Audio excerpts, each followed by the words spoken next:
Buenas. Hoy vamos a hablar del sujeto sintáctico. El sujeto es la palabra o construcción que concuerda en persona y número con el verbo. Esta es la definición más exacta que tenemos. Veamos varios ejemplos. El primero es: Julián trajo unas ricas galletitas de limón.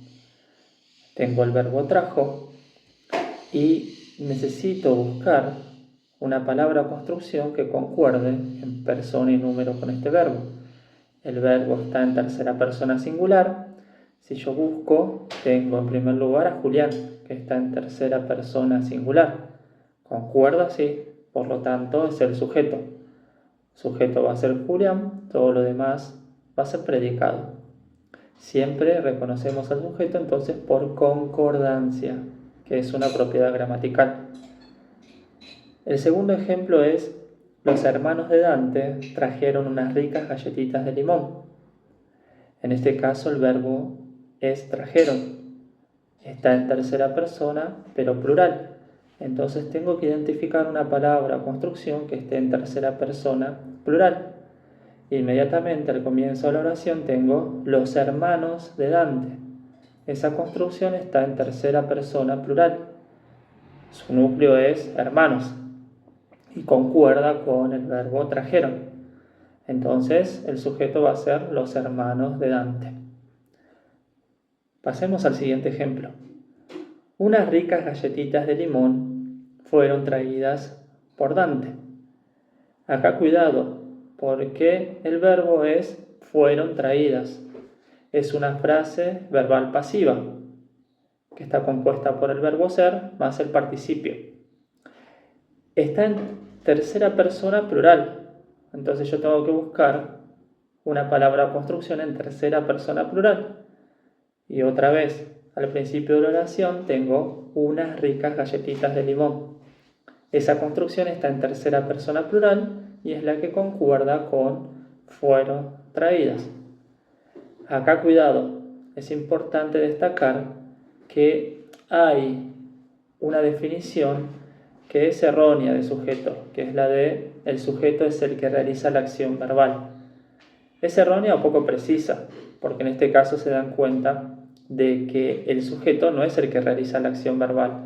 Fueron traídas no es una acción realizada por unas ricas galletitas de limón. La acción es realizada por Dante, y por Dante es otra función sintáctica que se llama complemento agente. Entonces, dejemos de lado esta definición poco precisa que dice que el sujeto es el que realiza la acción verbal. No, el sujeto es el que concuerda en persona y número con el verbo. Vamos con el siguiente ejemplo. A mí me gustan las galletitas de limón. El verbo es gustan.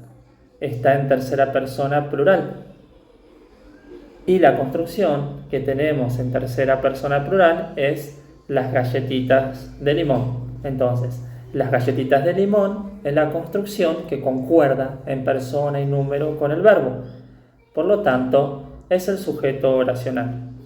Cuidado a no confundirse. Uno podría decir que a mí es el sujeto de la oración, pero a mí es una construcción preposicional. Tiene la preposición más el término. Y este tipo de construcciones nunca puede ser sujeto. Uno podría también confundirse con me, pero me es un pronombre que no está en caso subjetivo. Por lo tanto, tampoco puede ser sujeto. Tendría que decir yo, que está en caso subjetivo, pero acá no ocurre eso. Además está en singular y el verbo está en plural, no concuerdan para nada. Seguimos. Que tengas galletitas de limón es muy importante. Acá el sujeto es una oración subordinada. El verbo es, está en tercera persona singular y el sujeto es que tengas galletitas de limón, toda una oración subordinada. Para simplificar esto, lo que hacemos es reemplazar la oración subordinada por un demostrativo. Por ejemplo, eso es muy importante. Ahí pueden notar mejor la concordancia. Último ejemplo. Tengo galletitas de limón. Acá tenemos sujeto tácito, porque el verbo está en primera persona singular. Tengo. Y en la oración no hay una construcción o palabra que esté en primera persona singular para realizar la función de sujeto.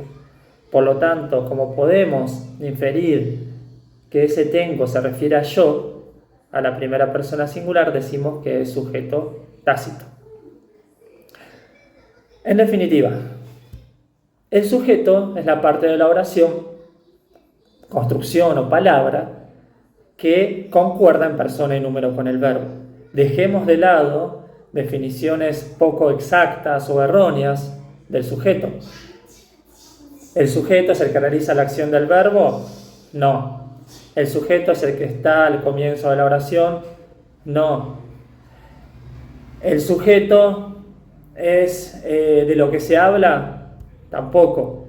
El sujeto es el que concuerda en persona y número con el verbo. Se lo reconoce gramaticalmente. Vamos a entonces tener en cuenta esa definición. Bueno, espero les haya servido. Hasta luego.